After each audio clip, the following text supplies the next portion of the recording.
So Harley Davidson have just brought out the Grey Ghost Fat Boy Icon model. What do I think of it? Well, watch this video. Hello, welcome to RevelatorAlf. I hope you're all well. Very quick video here. It's a reaction to the Grey Ghost Fat Boy that's just come out from Harley Davidson. I've watched loads of videos, reviews on it, just kind of getting a general consensus out there what people think. And I think overwhelmingly, of what I can tell, lots of people love it. Lots of the YouTubers love it. They're saying all good things about it, apart from a couple. A couple have been kind of quite dismissive. And I kind of fall in between a bit of everyone, really, I think. There are certain elements of it, and I think, well, whilst the technology there in terms of that PVD paint on the tank and everything is interesting, but you know, you think it's a chrome tank, it's a chrome bike. There's going to be a lot of glare off that. You know, there's also going to be a lot of heat on that as well. But also, you think, well, hold on a minute. This is supposed to be an icon bike, representative of the 1990 original Fat Boy. Whilst there are accents in there, it's not really representative of it. So you think, well, you can't make a brand new Fat Boy, but you kind of have to go a long way to make it as close as you can. Like the other revival bikes did, like the Highway King did, you know, were kind of similar. This is, there's too many dissimilarities rather than similarities, if that's the right word. So I'm not that enthused by it, I've got to say. The price, nearly $3,000 more than a standard Fat Boy.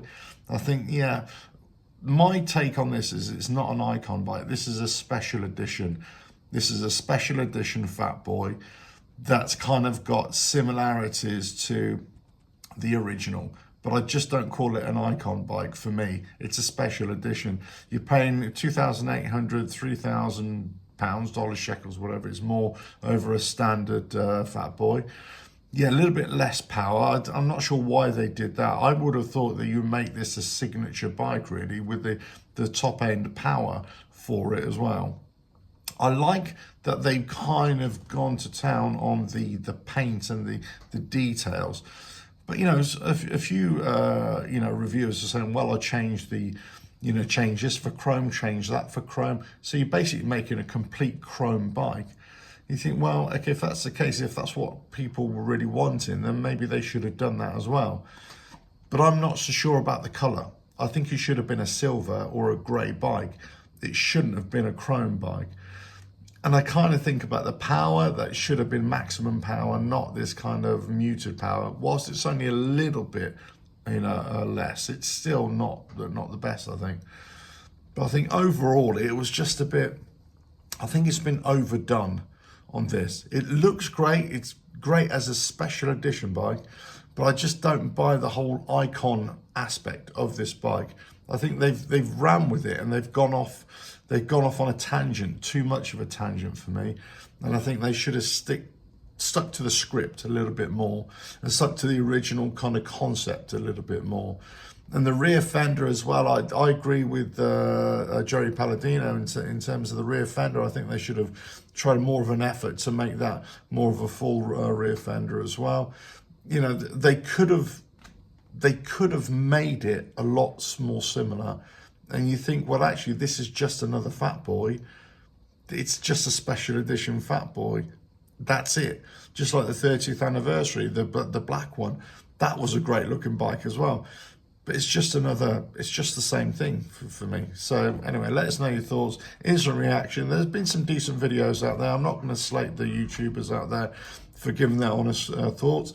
I think there's been a bit of a mixed bag. I think there's some people saying, no, it's a great looking bike, but I wouldn't buy it. But I think what is telling is in a lot of the videos in the comments section, that's where you're really finding out what people think about it. And I suppose it really depends what the YouTuber is. If they're really a negative YouTuber or a positive YouTuber in terms of Harley Davidson, you know, and is that going to attract the kind of people who are going to be positive or negative about it? I like to feel that I'm more balanced in my opinions, but I kind of feel that they've missed the mark on this, that it isn't what it was supposed to be. or certainly in my eyes, what it should have been, really. In their eyes, yeah, it is exactly what it's supposed to have been. But in my eyes, I'm not 100% sure. In my mind, this doesn't really represent an iconic Fat Boy. Let us know your thoughts in the comments below. If you like what I do, just keep on watching the videos. And don't forget, check out the new website, RevelatorAlf.com. And I'll catch you again. Bye now.